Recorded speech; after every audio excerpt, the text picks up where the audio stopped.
Hello everyone, मैं आशीष स्वागत करता हूं आपका अपने यूट्यूब चैनल एएस मैथमेकर्स इंडिया पर।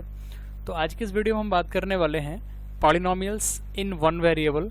तो ये जो लेक्चर है क्लास 9th के लिए स्पेशली, और लेक्चर नंबर 2 है, चैप्टर नंबर 2।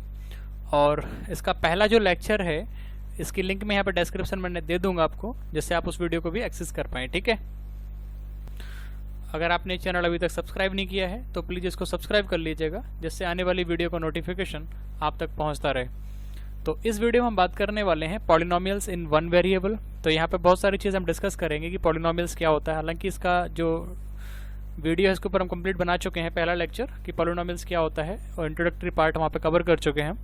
और यहाँ पे हम बात करेंगे वेरिएबल्स क्या होते हैं, इसके कितने टाइप्स होते हैं, कॉन्स्टेंट क्या होते हैं, टर्म्स क्या होता है, कोएफिशिएंट्स क्या होता है, जीरो पॉलिनोमियल क्या होता है, इनके जीरो पॉलिनोमियल की डिग्री क्या होती है, बहुत सारी चीज़ें यहाँ पे हम डिस्कस करने वाले हैं। ठीक है, तो चलिए स्टार्ट करते हैं आज के इस वीडियो को।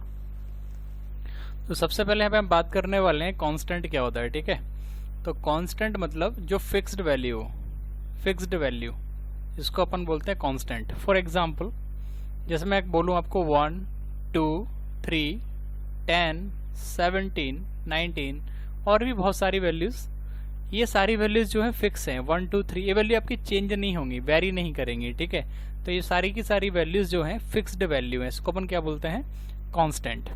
अब हम बात करने वाले हैं वेरिएबल की। वेरिएबल क्या होता है, तो वेरिएबल इसका नाम से समझ में आ रहा है जो टर्म आपका वेरी करता है। ठीक है, उसको अपन बोलते हैं वेरिएबल, मतलब जो चेंज होता है। वेरी करने का मतलब होता है चेंज होता है। फॉर एग्जाम्पल, मैं यहाँ पे एक इक्वेशन लिख रहा हूँ आपको, x plus y equal to 3। ठीक है, अब यहाँ पे दो वेरिएबल हैं x एंड y, ये 3 जो है वो कांस्टेंट है। अब यहाँ मान लीजिए मैं x की वैल्यू को सिलेक्ट करता हूँ। For example x is equal to 1, मैंने ये वैल्यू चूज करी है यहाँ पे x इक्वल टू 1। अगर मैं इस वैल्यू को इस इक्वेशन में पुट करूँगा तो यहाँ पे आएगा 1 प्लस बाई इक्वल टू 3। तो ये इम्प्लाइज कर देगा कि y is equal to 3 minus 1, so this implies that y is equal to 2। इसका मतलब ये हुआ कि मैंने x की वैल्यू को चूज किया और इस इक्वेशन में पुट किया तो मुझे y का वैल्यू मिल गया 2। ठीक है, अब इसका मतलब ये है कि मैंने x को चूज किया, तो ये तो हो गया इंडिपेंडेंट वेरिएबल, इंडिपेंडेंट वेरिएबल। ठीक है, क्योंकि x यहाँ पे जो है इंडिपेंडेंट है, अपने द्वारा चूज किया जा रहा है। ठीक है, अब x की वैल्यू जो हमने चूज की उसके बाद y की वैल्यू निकली, तो y की जो वैल्यू है वो x पे क्या है, डिपेंडेंट। तो इसलिए y को अपन यहाँ पे बोलेंगे डिपेंडेंट वेरिएबल। ये हो गया आपका डिपेंडेंट वेरिएबल। तो वेरिएबल बेसिकली दो टाइप्स के होते हैं, एक डिपेंडेंट वेरिएबल, दूसरा इंडिपेंडेंट वेरिएबल। तो यहाँ पे बता चुके हैं, x जो आपने चूज किया था, सेलेक्ट किया था, वो इंडिपेंडेंट है, इसलिए अपन इसको इंडिपेंडेंट वेरिएबल बोल रहे हैं। क्योंकि x की वैल्यू पर y की वैल्यू डिपेंड कर रही है, इसलिए अपन इसको बोलते हैं डिपेंडेंट वेरिएबल। तो बेसिकली आपको समझ में आया होगा वेरिएबल क्या होता है। तो यहाँ पे जैसे मान लीजिए 2x इक्वल टू 7 लें, तो x की वैल्यू जैसे जैसे आप चेंज करते जाएंगे, sorry x plus y equal to 3 लें, तो x की वैल्यू जैसे जैसे आप चेंज करते जाएंगे वैसे ही वैसे y की वैल्यू भी चेंज होती चली जाएगी। ठीक है, तो इसीलिए अपन इसको वेरिएबल बोलते हैं, क्योंकि वैल्यू आपकी फिक्स नहीं होती है। तो आपको समझ में आया होगा कि ये डिपेंडेंट वेरिएबल क्या होता है और इंडिपेंडेंट वेरिएबल क्या होता है। अब यहाँ पे हम बात करने वाले हैं अलजेब्रिक एक्सप्रेशन के बारे में, कि अलजेब्रिक एक्सप्रेशन क्या होता है। तो इसका सिंपल सा डेफिनेशन है कि कोई भी आपका कांस्टेंट टर्म, इसका अपन मल्टीप्लाई करें अगर वेरिएबल से, मान लीजिए वेरिएबल यहाँ पे x है, तो आपको जो है अलजेब्रिक एक्सप्रेशन मिलता है यहाँ पे। ठीक है, फॉर एग्जाम्पल मैं एक कांस्टेंट टर्म ले रहा हूँ 2 और x एज इट इज लिख रहा हूँ, तो ये 2x आपका क्या है, एक अलजेब्रिक एक्सप्रेशन है। ठीक है, इसी प्रकार मैं ले सकता हूँ 3x, 3/2x, ये सारे के सारे जो हैं अलजेब्रिक एक्सप्रेशंस हैं। अगर मान लीजिए आपका वेरिएबल यहाँ पे y है तो ये चेंज हो सकते हैं 2y, 3y एटसेट्रा, है ना। तो सिंपल है कि वेरिएबल जो होता है उसको अपन जो है मेजर करते हैं या जो है डिनोट करते हैं x, y एंड z से, और जो कांस्टेंट वैल्यूज होती हैं, कांस्टेंट टर्म्स होते हैं, उसको अपन डिनोट करते हैं a, b, c एटसेट्रा, इस टाइप्स के टर्म्स जो होते हैं उससे, है ना। तो यहाँ पे ध्यान रखना है आपको। तो अलजेब्रिक एक्सप्रेशन आपको समझ में आया होगा कि कोई भी कांस्टेंट अगर उसका मल्टीप्लाई वेरिएबल टर्म से करते हैं तो आपको एक एक्सप्रेशन मिलता है यहाँ पे, है ना। तो हम बात करेंगे पॉलिनोमियल इन वन वेरिएबल। तो यहाँ सिंपल सी बात है कि वेरिएबल आपको केवल एक लेना है ना, x लाइक y या z जो भी है, सिंगल वेरिएबल की यहाँ पे बात करेंगे। और पॉलिनोमियल, तो पॉलिनोमियल को समझना बहुत ही आसान है कि कोई भी एल्जेब्रिक एक्सप्रेशन, फॉर एग्जांपल मैं लिखूं 2x square plus 3x plus 1, है ना, ये क्वाड्रेटिक इक्वेशन लिखा हुआ है। तो ये यहाँ आपको सिर्फ एक्सप्रेशन लिखा हुआ है, तो यहाँ सिर्फ आपको इसलिए चेक करना है कि पॉलिनोमियल क्या होता है। तो जो वेरिएबल है आपका x, उसकी हाईएस्ट पावर आपको चेक करनी है, जो कि यहाँ पे क्या है 2। तो अगर कोई भी वेरिएबल जिसकी हाईएस्ट पावर जो है होल नंबर से बिलोंग करती हो, तो अपन उसको बोलते हैं पॉलिनोमियल। तो यहाँ पे ये तो आपका पॉलिनोमियल है, एक एग्जांपल से समझ लेते हैं कि 2x square plus 3x plus 1 ये आपका पॉलिनोमियल है, क्योंकि यहाँ पे जो वेरिएबल है उसकी हाईएस्ट पावर जो है वो 2 है और वो जो है होल नंबर से बिलोंग कर रही है।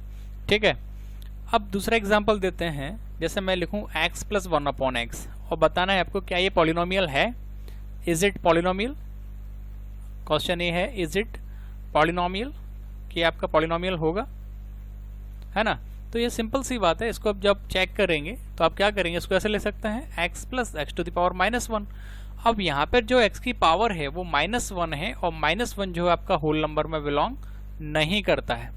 ठीक है, इसका मतलब ये हुआ कि ये जो पूरा टर्म है x प्लस 1 अपॉन एक्स, ये पॉलिनोमियल नहीं होगा। तो इस तरीके से आप चेक कर सकते हैं बहुत सारी चीज़ें। जैसे मैं दूसरा एक और एग्जांपल ले लेता हूँ, मान लीजिए √x प्लस 2, है ना, और चेक करना है क्या ये पॉलिनोमियल है, देन आंसर इज नो, ये पॉलिनोमियल नहीं होगा। क्योंकि यहाँ पे आपको क्या करना है, वेरिएबल की पावर चेक करनी है, और अंडर का मतलब क्या होता है, पावर कितनी है 1/2 या हाफ पावर है x की। तो अगर x की पावर हाफ है, चूंकि हाफ आपका होल नंबर में बिलोंग नहीं करता है, इसलिए जो है √x प्लस 2 भी आपका पॉलिनोमियल नहीं होगा। तो आपको ये समझ में आया होगा कि पॉलिनोमियल इन वन वेरिएबल के केस में कैसे बात करते हैं, क्या होते हैं पॉलिनोमियल्स और वन वेरिएबल वगैरह। अब हम बात करेंगे टर्म्स के बारे में कि टर्म्स क्या होता है। यहाँ पे बात करने वाले हैं टर्म्स, ये बहुत ही इंपॉर्टेंट नोटेशंस हैं इसमें पॉलिनोमियल के केस में, तो आपको ये समझ में आने चाहिए छोटी छोटी चीज़ें। कई बार अपन बोल तो देते हैं कि भाई ये चीज़ें, जैसे पॉलिनोमियल की बात करते हैं कि एक्सप्रेशन क्या होता है, इक्वेशन क्या होता है, एटसेट्रा, बट उसकी समझ क्लियर होना चाहिए। ठीक है, तो अब यहाँ पे हम बात करने वाले हैं टर्म्स के केस में। तो मैं इसको एक एग्जांपल से समझाता हूँ यहाँ पे, कि जैसे मैं ले लूँ x square plus 2x plus 5, ये एक एल्जेब्रिक एक्सप्रेशन लिखा हुआ है। अब यहाँ पे इसको अगर अलग अलग करके चेक करोगे कि x स्क्वायर 2x एंड 5, तो इसको अलग अलग चेक करके देखो तो ये भी एक आपका टर्म्स बन जाएगा, ये भी टर्म्स है, दूसरा ये टर्म्स है ना, और तीसरा टर्म्स ये लिखा हुआ है। तो ये सारे के सारे अलग अलग टर्म्स बन जाएंगे एक एल्जेब्रिक एक्सप्रेशन के। ठीक है, तो सिंपल सी बात है, मैंने बता दिया कि एल्जेब्रिक एक्सप्रेशन क्या होता है, टर्म्स कैसे डिनोट करते हैं। तो ये सब के सब जो है टर्म्स है ना, समझ में आ रहा होगा आपको ये सब चीज़। तो यहाँ पे अगर कोई पूछता है कि इस एल्जेब्रिक एक्सप्रेशन में कितने टर्म्स हैं, तो 3 टर्म्स हैं इसमें। ठीक है, फॉर एग्जाम्पल मैं एक लीनियर पॉलिनोमियल ले रहा हूँ x प्लस 1, तो यहाँ पे 2 टर्म्स है ना। तो इस तरीके से आप इसको समझ सकते हैं। अब बात करते हैं यहाँ पे कोएफिशिएंट्स क्या होते हैं। तो मैं एक एग्जांपल से इसको क्लियर करूंगा यहाँ पे, कि मैं यहाँ पे एक एग्जांपल लिख रहा हूँ x square plus 5x minus 6। ठीक है, एक यहाँ पे एल्जेब्रिक एक्सप्रेशन लिखा हुआ है, एक क्वाड्रेटिक एक्सप्रेशन लिखा हुआ है। तो यहाँ पे कोएफिशिएंट्स कैसे चेक करते हैं, तो ये बहुत ही आसान है कि जैसे कि एक्स स्क्वायर का कोएफिशिएंट अगर हमें चेक करना है कि एक्स स्क्वायर का कोएफिशिएंट क्या होगा, तो क्वेश्चन यहाँ से अराइज होता है कि व्हाट इज द कोएफिशिएंट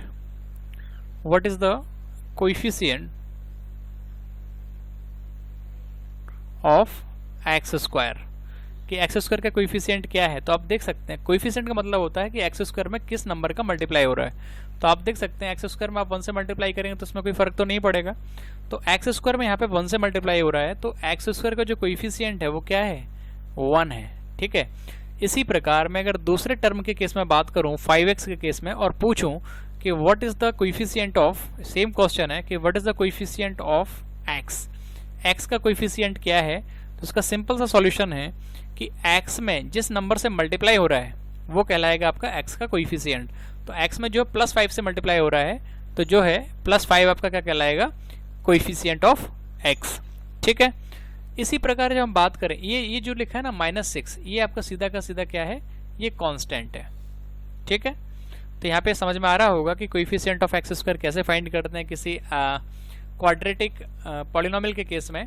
और कोएफिशिएंट ऑफ एक्स कैसे फाइंड आउट करते हैं। तो ऐसे बहुत सारे एग्जांपल्स आप इसको समझ सकते हो। जैसे फॉर एग्जांपल मैं यहाँ पे लेता हूँ x+1, एक लीनियर पॉलिनोमियल है, और बोलूँ x का कोएफिशिएंट क्या है। तो भाई x का जो कोएफिशिएंट है 1 से मल्टीप्लाई हो रहा है, तो x का जो कोएफिशिएंट है वो कितना होगा, 1 होगा। ठीक है, अब मान लीजिए कि कांस्टेंट टर्म है एग्जांपल के लिए कि मैंने लिखा 7। ठीक है, अब बोलूँ क्या ये 7 में जो कोएफिशिएंट कैसे फाइंड आउट करेंगे। तो 7 को मैं क्या ले सकता हूँ, x⁻0, क्योंकि value of x⁻0 equal to क्या होता है, 1। इसका सिंपल सा लॉजिक ये है, एनी नंबर ऑफ पावर 0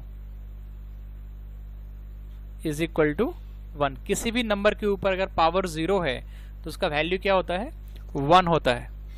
तो यहाँ पे 7x0 लिखने का मतलब सिर्फ इतना था कि x0 का जो कोएफिशिएंट है वो कितना है, यहाँ पे 7 है। तो ये भी कई बार पूछा जाता है कि मान लीजिए आपको लिख के दे दिया 2x+3 और पूछ लिया कि x0 का कोएफिशिएंट क्या है, कि what is the coefficient of x0। तो बहुत सिंपल है, x⁻0 का जो है कोएफिशिएंट्स क्या है, तो इसको अपन लिख सकते हैं 2x+3 x⁻0। इस तरीके से इसको अरेंज कर सकते हैं, क्योंकि x⁻0 का वैल्यू कितना होता है, 1 होता है। तो हम इसको या तो 3 लिखें या 3 × x⁻0 लिखें। तो ये क्वेश्चन कई बार पूछा जाता है छोटे मोटे एग्जाम्स में। तो 2x+3 x⁻0, तो x⁻0 का जो है कोएफिशिएंट क्या है, यहाँ पे 3 है। तो ये चीज़ बहुत क्लियर होना चाहिए आपको। तो यहाँ पे एक छोटा सा क्वेश्चन पूछ रहा हूँ आपको, x² - 2x + 5। ठीक है, इसका आंसर जो मुझे कमेंट सेक्शन में जाके बताना है कि x² - 2x + 5 में कोएफिशिएंट ऑफ x क्या है, कोएफिशिएंट ऑफ x, ये आपको मुझे कमेंट सेक्शन में बताना है, मैं वहाँ पे इसको चेक करूँगा। ठीक है, तो what is the coefficient of x in this polynomial, please tell me in comment section. अब बात करते हैं हम कांस्टेंट पॉलिनोमियल क्या होता है। तो फॉर एग्जांपल 2, 3, 4, 5, 6 एटसेट्रा, कुछ भी है ना, 7 etcetera, these all are the constant polynomials, है ना। अब बात कर रहे हैं पॉलिनोमियल्स इसको क्यों बोल रहे हैं, तो आप अच्छे से जानते हैं कि 2 को मैं कैसे लिख सकता हूँ, 2x⁻0, और यहाँ पे जो वेरिएबल है उसकी पावर कितनी है, 0, और 0 आपका होल नंबर में बिलोंग करता है, क्योंकि मैंने अभी डेफिनेशन आपको बताया था कि हम यहाँ पे जो है वेरिएबल का एक्सपोनेंट चेक करते हैं, वेरिएबल के जो है पावर चेक करते हैं क्या है। तो वेरिएबल की पावर यहाँ पे 0 है और 0 आपका होल नंबर में बिलोंग करता है। इसका मतलब है कि जो 2 है वो आपका पॉलिनोमियल होगा। क्योंकि 2 आपका कांस्टेंट नंबर है, इसलिए इसको अपन क्या बोलते हैं, कांस्टेंट पॉलिनोमियल। तो आपको ये समझ में आना चाहिए, बहुत छोटी छोटी चीज़ें हैं पर समझ में आना चाहिए आपको। ठीक है, तो कांस्टेंट पॉलिनोमियल आपको समझ में आया। इसी प्रकार आप चेक कर सकते हैं 3, 4, 5 एंड 7 एटसेट्रा। अब बात करते हैं यहाँ पे जीरो पॉलिनोमियल की। ठीक है, तो कांस्टेंट पॉलिनोमियल समझ चुके थे, कोई भी कांस्टेंट पॉलिनोमियल लाइक 0, ये 0 जो है ना ये भी आपका कांस्टेंट है ना, पर ये जो 0 है इसी को अपन बोलते हैं जीरो पॉलिनोमियल। क्या बोलते हैं इसको, जीरो पॉलिनोमियल। और ये जीरो पॉलिनोमियल जो बहुत इंपॉर्टेंट रोल प्ले करता है हायर मैथमेटिक्स की स्टडी में। और कई बार एक क्वेश्चन यहाँ पे आस्क किया जाता है, बहुत इंपॉर्टेंट क्वेश्चन है कि what is the degree, what is the, ये आप इसको सीख लीजिएगा, बहुत सारे लोगों को ये चीज़ नहीं पता रहता कि what is the degree of zero polynomial. ये बहुत इंपॉर्टेंट क्वेश्चन है, कई बार आस्क किया जाता है क्वेश्चन कि what is the degree of zero polynomial. Zero polynomial की डिग्री क्या होती है, तो बहुत ही आसान है, जीरो पॉलिनोमियल की जो डिग्री है वो डिफाइन नहीं होती है, दिस इज नॉट डिफाइंड। ठीक है, तो कई बार ये ऑब्जेक्टिव में क्वेश्चंस पूछा जाता है कि what is the degree of zero polynomial, so this is not defined, right. तो अब बात आती है कि ये जीरो पॉलिनोमियल की जो डिग्री ऑफ नॉट डिफाइंड क्यों होती है, व्हाई। तो ये आप अगर मुझे पढ़ेंगे इस लेक्चर को और कमेंट सेक्शन में अगर पूछेंगे तो मैं इसका आंसर आपको कमेंट सेक्शन में कर दूंगा आपको जाके वहाँ पे। ठीक है, तो पहले क्लियर होना चाहिए, आपको समझ में आना चाहिए चीज़, उसके बाद आप मुझे कमेंट सेक्शन में जाके पूछ सकते हो, तो मुझे लगेगा आपको ये लेक्चर समझ में आया है। तो वहाँ जाके आप कमेंट सेक्शन में अगर पूछेंगे मुझसे कि why this degree of zero polynomial is not defined, then I will answer there. Okay, तो चलिए आगे इसको कंटिन्यू करते हैं। अब यहाँ पे एक बहुत बढ़िया चीज़ लिखा कि मोनोमियल क्या होता है। तो कोई भी पॉलिनोमियल जिसके पास केवल वन टर्म होता है उसको अपन बोलते हैं मोनोमियल। फॉर एग्जाम्पल मैं इसको लिखूँ, मान लीजिए 2x, ठीक है, 3x, ऐसे बहुत सारे एग्जांपल ले सकते हैं आप। ये सारे के सारे जो हैं आपके मोनोमियल लिखे हुए हैं। इसी के बाद तो यहाँ पे मोनोमियल इसलिए बोलते हैं उसको क्योंकि मोनो का मतलब होता है वन, इसलिए इसको अपन बोलते हैं मोनोमियल, है ना। केवल वन टर्म यूज होता है इसलिए इसको मोनोमियल बोलते हैं। बायो का मतलब होता है टू, है ना। बाई का मतलब क्या होता है? टू। तो यहाँ पे जो है टू टर्म्स अगर आते हैं, जैसे मान लो मैं लिखता हूँ 2x + 3, है ना, 2x² + 3x, तो यहाँ पे आप देख सकते हैं दो टर्म्स आ रहे हैं, तो ये आपका कहलाएगा बाइनोमियल, है ना। इसी प्रकार आप बात कर सकते हैं ट्राइनोमियल की, ट्राइनोमियल। तो ट्राइनोमियल में क्या होगा, अब ट्राई की बात कर रहे हैं, ट्राई का मतलब 3 से होता है, ठीक है। तो जहाँ पे जो है आपके 3 टर्म्स होंगे उसको अपन बोलते हैं ट्राइनोमियल। जैसे मैंने लिखा x² + 2x + 5, तो ये आपका जो है ट्राइनोमियल लिखा हुआ है, आप इसको देख सकते हैं, ठीक है। पॉलिनोमियल आपके सारे के सारे ही हैं। पॉलिनोमियल में सिर्फ आपको क्या करना है, वेरिएबल की पावर चेक करनी है। पावर जो है आपकी है क्या, इसमें होना चाहिए होल नंबर में, तो आपका पॉलिनोमियल कहलाएगा। तो यहाँ पे एक इंपॉर्टेंट पॉइंट की बात कर रहे हैं जो कि काफ़ी इंपॉर्टेंट पॉइंट है ये, कि the degree of a non zero constant polynomial, यानी कि ऐसा कांस्टेंट नंबर। फॉर एग्जांपल इसको ऐसे समझ लेते हैं, जैसे मैं बात करूँ 7 के केस में, ठीक है। तो 7 को मैं कैसे लिखता हूँ, 7x⁴, ये रहेगा तो आपका 7 ही, क्योंकि x⁴ का वैल्यू कितना होता है, 1 होता है। तो यहाँ पे बात कर रहे हैं कि non zero constant polynomial. Non zero मतलब कोई भी जो आपका कांस्टेंट है वो नॉन जीरो होना चाहिए, यानी कि जीरो नहीं होना चाहिए। अगर वो जीरो नहीं है तो इस केस में अपन क्या कर सकते हैं कि इसको अपन लिख सकते हैं 7x⁴ = 1। तो degree of non zero constant polynomial, तो यहाँ पे देख सकते हैं 7 को मैंने क्या लिखा, 7x⁴। तो अब इसकी डिग्री पूछ रहे हैं, तो डिग्री क्या है इसकी, 0। तो यही लिख रहे हैं, the degree of non zero constant polynomial is 0। ये आपको पता होना चाहिए, तो बहुत इंपॉर्टेंट पॉइंट है, ये आपको समझ में आना चाहिए यहाँ तक। अब हम बात करने वाले हैं डिग्री ऑफ ए पॉलिनोमियल। ये बहुत ही बढ़िया चीज़ है, डिग्री ऑफ पॉलिनोमियल क्या होता है, तो इसको एक एग्जांपल से समझते हैं, बहुत आसानी से क्लियर हो जाएगा ये। जैसे मैं ले रहा हूँ एक एग्जांपल x² + 2x + 9, ठीक है। अब इसे आप एग्जांपल को यहाँ पे ये देखना है इसमें कि डिग्री ऑफ ए पॉलिनोमियल, तो ये आपका एक क्वाड्रेटिक पॉलिनोमियल लिखा हुआ है। अब यहाँ इसको क्वाड्रेटिक पॉलिनोमियल अपन इसलिए बोल रहे हैं कि वेरिएबल की जो हाईएस्ट पावर है वो कितनी है, 2, यानी कि एक्सपोनेंट जो है वो 2 है, हाईएस्ट एक्सपोनेंट। तो यही इसकी डिग्री कहलाती है ना, this is called the degree of this polynomial. तो इस पॉलिनोमियल की डिग्री क्या है, 2। ऐसे ही मैं दूसरा एग्जांपल ले रहा हूँ 2x + 1, है ना। यहाँ पे x की मैक्सिमम पावर क्या है, 1, तो इसकी जो है डिग्री क्या होगी, 1। तो इसको बहुत आसान शब्दों में बोल सकते हैं कि highest power of a polynomial, highest power of a variable in polynomial, है ना। तो जो है highest power of a variable in polynomial is called the degree of a polynomial. तो ये बहुत आसान शब्द, उसकी डेफिनेशन को आप कवर कर सकते हैं, इसको डेफिनेशन ही बोल सकते हैं, ठीक है। तो एग्जांपल और भी ले सकते हैं, बहुत सारे एग्जांपल हैं, जैसे x + 1 लिया आपने, है ना। x + 1 में x की हाईएस्ट पावर क्या है, 1, तो इसकी जो है डिग्री क्या होगी, 1। आप क्यूबिक पॉलिनोमियल की बात करते हैं, x³ + 1 ले लेते हैं, ठीक है। अब पूछते हैं इसकी डिग्री क्या है, तो भैया इसकी हाईएस्ट पावर क्या है, 3, तो इसकी डिग्री क्या होगी, 3। तो इस तरीके से अपन degree of polynomial find out कर सकते हैं। अभी एनसीईआरटी में क्वेश्चन दिया गया है कि find the degree of a polynomial, है ना। नीचे कुछ क्वेश्चंस दिए जाएंगे, उनकी आप फिर डिग्री फाइंड करना है पॉलिनोमियल की। तो चलिए इसको देखते हैं। पहला क्वेश्चन उन्होंने दे रखा है कि x⁵ -x4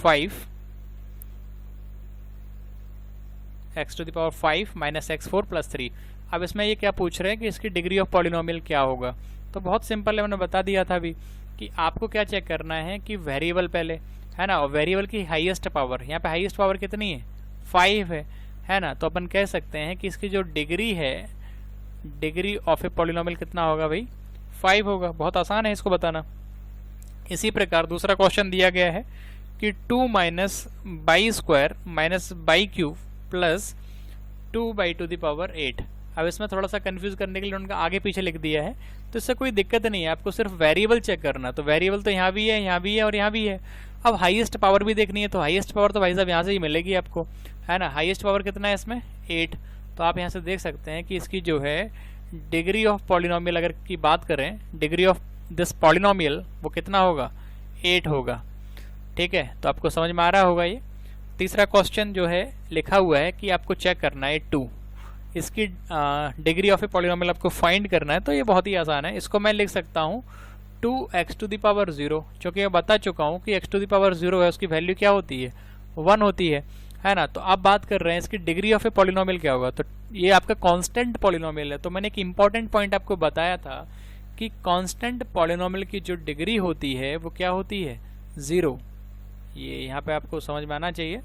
तो degree of a non zero constant polynomial is always 0। तो उम्मीद करते हैं आपको ये समझ में आया होगा लाइक एग्जाम्पल। चलिए आगे बात करते हैं। अब यहाँ पे हम बात करने वाले हैं लीनियर पॉलिनोमियल की। तो ये लीनियर पॉलिनोमियल क्या होता है, तो कोई भी पॉलिनोमियल जिसमें वेरिएबल की हाईएस्ट पावर, जो आपका वेरिएबल है उसकी जो है हाईएस्ट पावर अगर कितनी है 1, तो उसको अपन बोलते हैं लीनियर पॉलिनोमियल। फॉर एग्जाम्पल, इसको एक एग्जाम्पल से समझते हैं। जैसे मैंने लिखा x+1, यहाँ पे x आपका वेरिएबल है। वेरिएबल का मतलब ये वेरी करता है, चेंज होता है ना। तो x+1 जो है एक लीनियर पॉलिनोमियल होगा, क्योंकि यहाँ पे जो x है या वेरिएबल है उसकी हाईएस्ट पावर क्या है, 1 है, इसलिए अपन इसको क्या बोलते हैं, लीनियर पॉलिनोमियल। तो ऐसे बहुत सारे एग्जाम्पल आप ले सकते हैं, 2x+3 है ना, 5x+7, और भी बहुत सारे ले सकते हैं, 2x है ना, ये भी आप ले सकते हैं, ये भी लीनियर पॉलिनोमियल है, क्योंकि 2x+0 लिख लो। तो ये बहुत सारे एग्जाम्पल्स हैं से आप शो कर सकते हैं लीनियर पॉलिनोमियल के केस में। अगली केस में हम बात करेंगे, और इसका बात करने से पहले हम एक बात करें कि लीनियर पॉलिनोमियल का जो स्टैंडर्ड फॉर्म होता है, इसका जो है standard form of linear polynomial is equal to ax+b, और जहाँ पे आपका जो फर्स्ट टर्म है वो 0 नहीं होना चाहिए। 0 नहीं होना चाहिए, इसका मतलब ये है अगर ये 0 हो जाएगा तो सिर्फ कांस्टेंट बचेगा, तो आपका लीनियर पॉलिनोमियल तो नहीं रहेगा, राइट। तो इसलिए ये चीज़ यहाँ पर ध्यान रखना है थोड़ा सा कि लीनियर पॉलिनोमियल के केस में जो है आपकी डिग्री 1 होनी चाहिए, इसको थोड़ा सा फुलफिल करना चाहिए। तो इसका जो स्टैंडर्ड फॉर्म है वो है ax+b, और a जो है, ये मतलब जो है x का कोएफिशिएंट जो है वो 0 नहीं होना चाहिए। अब हम बात करते हैं क्वाड्रेटिक पॉलिनोमियल के केस में। क्वाड्रेटिक पॉलिनोमियल ये क्या होता है, क्वाड्रेटिक पॉलिनोमियल, इसके बात करेंगे यहाँ पे हम।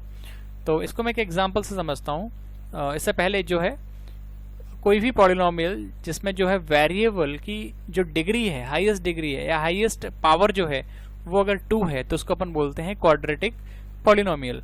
फॉर एग्जांपल, अगर मैं लिखूं यहाँ पे x² + 2x + 3, तो ये एक यहाँ पे पॉलिनोमियल दिया हुआ है, इसमें जो है वेरिएबल की हाईएस्ट पावर क्या है, 2 है।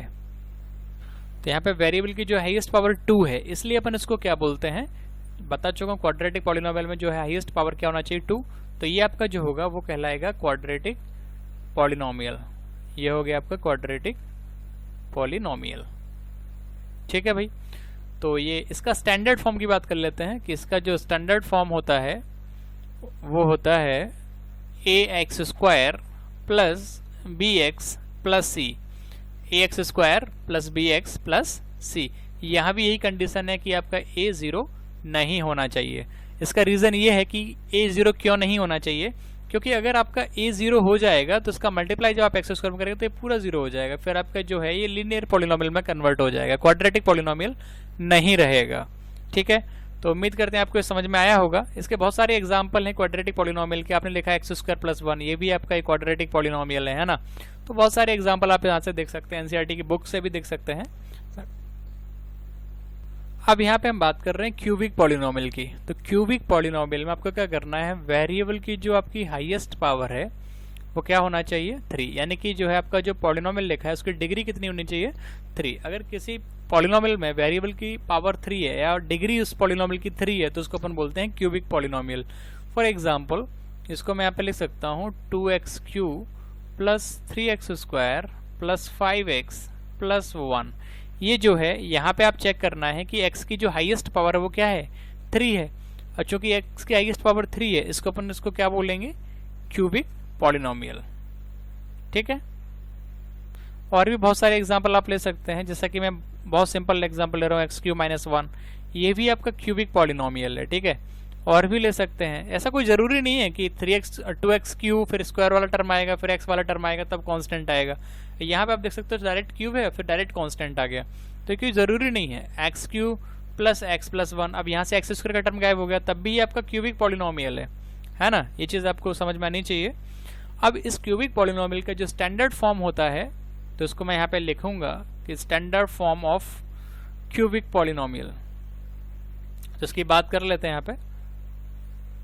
तो इसको लिखते हैं a x cube plus b x square plus c x plus d. अब यहाँ पे जो ए बी सी डी है, ये सारे कांस्टेंट है सारे केस में, चाहे वो क्वाड्रेटिक पॉलिनोमियल हो या आपके लीनियर पॉलिनोमियल हो।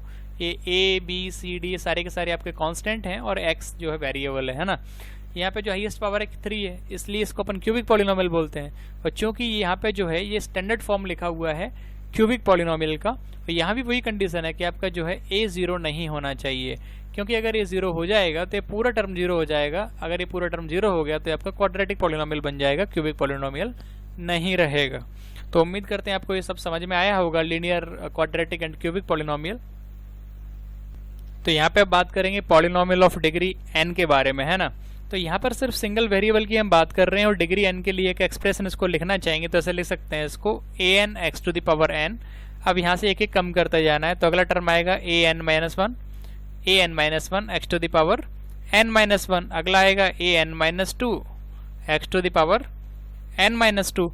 ऐसे आप कम करते जाएंगे तो आप कहाँ तक पहुँचते जाएंगे। लास्ट में आएगा ये a1 x to the power 1, है ना।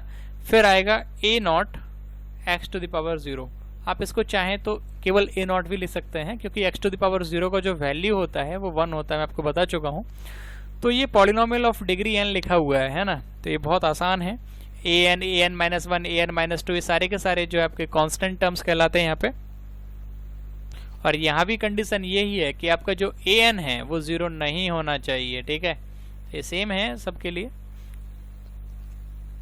आप अगर nth वाला आपका पॉलिनोमियल आपको पता है कि डिग्री n से, तो आप जब n इक्वल टू 1 लेंगे तो आपको लीनियर पॉलिनोमियल मिल जाएगा, n इक्वल टू 2 लेंगे तो क्वाड्रेटिक पॉलिनोमियल मिल जाएगा, और n इक्वल टू 3 लेंगे तो आपको जो है क्यूबिक पॉलिनोमियल मिल जाएगा। तो ये स्पेशल केसेस हैं आपसे, है ना, क्योंकि अपन ने जब nth टर्म के लिए बात कर ली है, तो ये आप स्पेशल केस बन जाएंगे आपके linear polynomial, quadratic polynomial and cubic polynomial.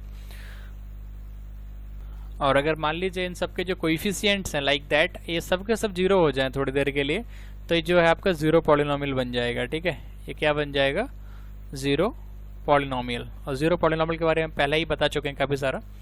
तो ये लेक्चर उम्मीद करते हैं आपको समझ में आया होगा। तो इस लेक्चर में बहुत सारी चीज़ों के बारे में एक तरीके से एक बहुत सिंपल डेफिनेशंस और उसके एग्जांपल्स को हमने यहाँ पे कवर करने की कोशिश की है। तो अगर आपको ये वीडियो पसंद आया हो तो मुझे कमेंट सेक्शन में बताएं कि आपको ये वीडियो कैसा लगा। तो thanks for watching this video. So please like, share, comment and subscribe if you are not subscribed till here. Thank you.